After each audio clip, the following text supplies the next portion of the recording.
말씀은 마가복음 13장 1절부터 13절입니다. 예수께서 성전에서 나가실 때에 제자 중 하나가 이르되 선생님이여 보소서 이 돌들이 어떠하며 이 건물들이 어떠하니이까. 예수께서 이르시되 네가 이 큰 건물들을 보느냐. 돌 하나도 돌 위에 남지 않고 다 무너뜨려지리라 하시니라. 예수께서 감람산에서 성전을 마주대하여 앉으셨을 때에 베드로와 야고보와 요한과 안드레가 조용히 묻되 우리에게 이르소서 어느 때에 이런 일이 있겠사오며 이 모든 일이 이루어지려 할 때에 무슨 징조가 있사오리까. 예수께서 이르시되 너희가 사람의 미혹을 받지 않도록 주의하라. 많은 사람이 내 이름으로 와서 이르되 내가 그러하여 많은 사람을 미혹하리라. 난리와 난리의 소문을 들을 때에 두려워하지 말라. 이런 일이 있어야 하되 아직 끝은 아니니라.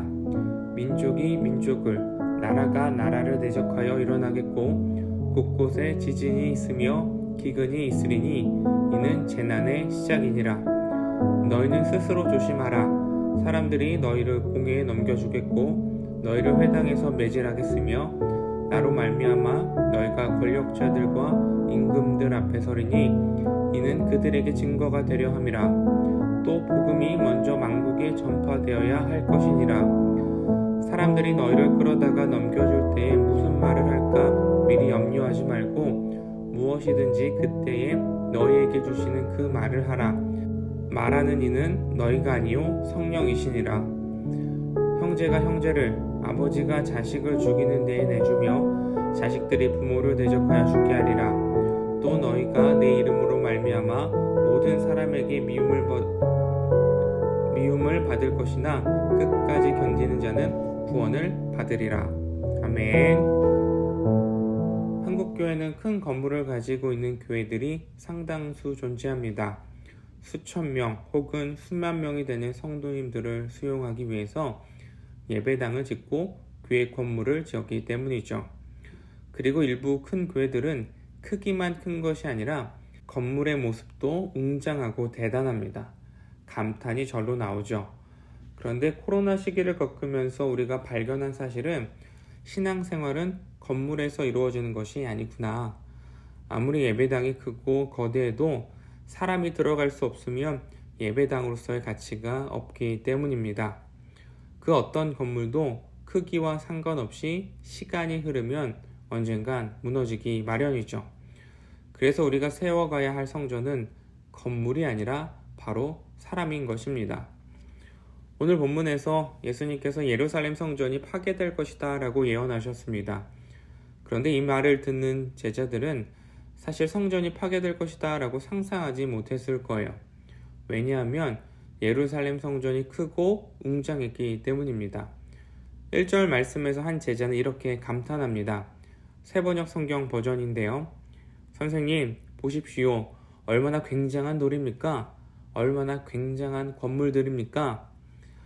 유대 역사가인 요세푸스 또한 예루살렘 성전의 웅장함을 최상급을 사용해서 표현하고요.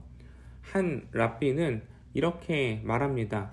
성전의 절정의 모습을 보지 않는 사람은 아름다운 건물을 본 적이 없는 사람들이다. 그런데 예수님께서 이렇게 크고 웅장한 성전이 지금 무너질 것이다 라고 말씀하십니다. 예언을 하신 것이죠. 이에 제자들은 두 가지를 질문합니다. 성전이 언제 무너질 것인가? 성전이 무너지기 전 어떤 징조가 있을 것인가? 성전이 언제 무너질지에 관해서는 예수님께서 특별히 언급하시지 않습니다. 그러나 무슨 징조가 있을지는 자세히 설명해 주시죠. 먼저 거짓 메시아의 등장입니다. 5절, 6절은 이렇게 기록이 되어져 있습니다. 예수께서 이르시되 너희가 사람의 미혹을 받지 않도록 주의하라. 많은 사람이 내 이름으로 와서 이르되 내가 그러하여 많은 사람을 미혹하리라. 얼마 전 나는 신이다 라는 방송을 통해서 한국 사회에 어떤 거짓 메시아가 등장했었는지를 보여주었습니다. 그들의 그 메시지 그리고 활동을 적나라하게 보여주는 방송이었죠. 방송만 보면 저런 거짓 메시아에게 누가 속을까 라는 생각이 들기도 하지만 미혹되는 것은 한순간입니다. 우리가 말씀으로 무장해서 분별력을 갖고 있지 않으면 언제 어디서 이런 유혹을 당할지 모르는 것이죠. 그리고 예수님께서 사역할 당시에도 실제 튜다스, 메나함 이런 거짓 메시아들이 등장했습니다. 진짜가 있으면 언제나 가짜가 등장하기 마련이죠. 두 번째 징조는 전쟁입니다. 현대에도 수많은 전쟁들이 여전히 진행 중에 있습니다. 제가 군복무를 할 당시 지휘통제실에 걸려 있었던 문구는 바로 대한민국은 여전히 전쟁 진행 국가입니다. 우리의 전쟁은 아직 끝나지 않았습니다. 였어요. 휴전 중에 있지만 우리나라 또한 여전히 전쟁의 위험이 도사리고 있죠. 세계 여러 곳곳에서 여전히 전쟁이 일어나고 있습니다. 그리고 예수님께서 전쟁에 관한 말씀을 하신 후 실제로 로마와 파르티아라는 고대 국가 간의 전쟁이 일어났습니다. 그리고 예루살렘 성전 파괴의 결과 또한 유대와 로마의 전쟁 때문이었죠. 세 번째 징조는 지진과 기근입니다. 실제로 예루살렘 성전이 파괴되기 전 61년에는 라오디게아, 62년에는 폼페이, 그리고 67년에는 예루살렘에 지진이 있었습니다. 그리고 마지막 징조는 그리스도인들이 고난을 당할 것이다 라는 말씀이었죠. 당시 초대교회 성도들은 로마의 박해를 받았습니다. 감옥에 갇혔고 죽임을 당했어요. 바울 또한 박해를 받았죠. 예수님께서 성전 파괴 예언을 하시며 여러 징조들을 오늘 말씀해 주셨습니다. 그런데 왜 이런 징조들을 말씀해 주셨을까요? 이 질문에 대한 대답은 바로 오늘 본문 마지막 절에 있습니다. 또 너희가 내 이름으로 말미암아 모든 사람에게 미움을 받을 것이나 끝까지 견디는 자는 구원을 받으리라. 그리스도인에게 펼쳐지는 여정에는 고통과 고난이 준비되어 있습니다. 세상은 우리를 가만히 놔두지 않아요. 핍박하죠. 괴롭힙니다. 믿음을 포기하도록 만듭니다. 세상에 박해 우리는 또한 믿음을 포기하고 싶죠. 세상이 원하는 대로 그냥 좋은 게 좋은 거지. 이런 세상의 원리를 따라가고 싶기도 합니다. 그러나 예수님께서 말씀하셨습니다. 끝까지 견디는 자는 구원을 받으리라. 구원의 상은 끝까지 견디는 자에게 주어집니다. 이를 히브리서 기자는 이렇게 말하죠. 히브리서 12장 1절부터 12절입니다. 이러므로 우리에게 구름같이 둘러싼 허다한 증인들이 있으니 모든 무거운 것과 얼매이기 쉬운 죄를 벗어버리고 인내로써 우리 앞에 당한 경주를 하며 믿음의 주요 또한 온전하게 하시는 이인 예수를 바라보자. 그는 그 앞에 있는 기쁨을 위하여 십자가를 참으사 부끄러움을 개의치 아니하시더니 하나님 보좌 우편에 앉으셨느니라. 예수님을 믿는 그리스도인들이 기대했던 삶은 무엇이었을까요? 평안이었을 것입니다. 안식이었을 거예요. 물론 비방과 환란이 있고 어려움이 있을 줄 알았지만 목숨까지 바쳐야 한다. 믿음이 흔들릴 수밖에 없습니다. 그러나 예수님께서 이 길을 먼저 걸어가셨습니다. 자신의 백성들의 구원의 기쁨을 위하여 십자가의 고통을 참으시고 피 흘림을 견디시며 수모를 부끄러워하지 않으셨습니다. 바로 우리를 위하여 그렇게 하신 것이죠. 우리가 세상에서 믿음을 지키며 인내할 수 있는 이유도 바로 여기에 있습니다. 나를 위하여 이미 고난당하신 예수님께서 그 길을 걸어가셨기 때문이죠. 그리고 우리를 오늘 기다리고 계십니다.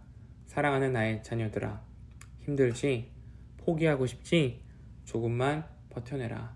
인내해라. 나도 견뎌내었다. 구원의 상이 너희 앞에 있단다.